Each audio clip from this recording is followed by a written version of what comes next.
Blessings, everybody. Welcome to another segment of Real Talk Cafe. Once again, it's on. Got my partner Nate with me, because we got a lot of feedback, on the video we did on hope.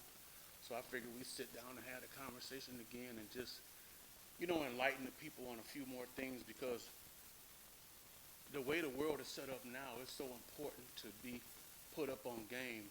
In other words, taught and made aware of what's really going on and how we can be that much more better in life and have a better relationship with Christ. So I just want to just say, hey, Nate, what's happening with you today, man?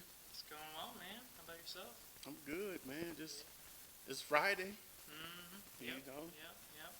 Yeah, things are going well. My son turned one not too long ago, so that's been Wow. a big step for us. That kind of one's a big milestone. So yeah, it's been good. He's learning something new every day. So yeah.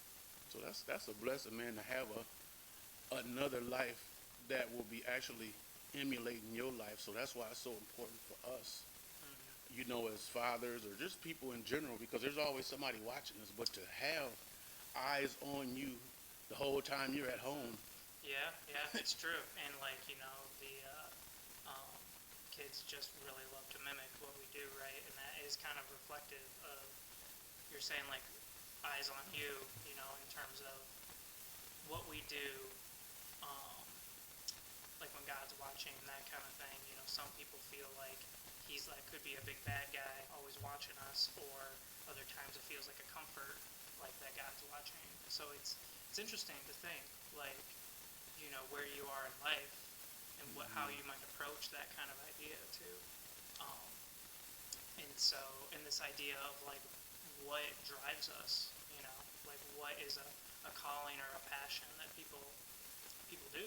And so I know for you, you told me a bit how you've done prison ministry and like how that's been a big part of um, what you've been doing these past few years, right? Like I don't know a ton about it, so yeah, I'm interested Yeah. to hear a little more of that ministry.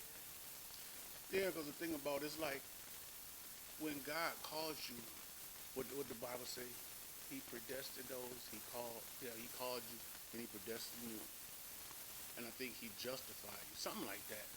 But anyway, it's almost like when you come from something, you already have the know-how to get from here to there. So God just takes you as being regularly you, because I'm a comical guy, just naturally. You know what I mean? But now I got knowledge of Christ and change. Yeah. And so God just took that and used it because he know I was bold and was going to say what needs to be said versus what somebody want me to say, and just emulating tradition and religion like, King Saul tried to do with David, because he didn't have the ability to go out and, kill Goliath. And here you the leader. You know what I mean? Right. But here come this guy out of nowhere that, God predestined and he chose, because he was preparing him what I might also say the streets. Okay. When he was with the sheep. I'm just putting in the street term for making it from, like my ministry from the streets to the kingdom. Okay. But here he come out of nowhere doing what this guy was in position to do and should have been doing.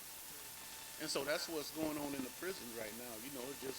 I'm just taking the knowledge and the know-how that I've used and applied to my life and just sharing it with others. Okay. So basically, I'm just thinking out loud. Okay. Yeah.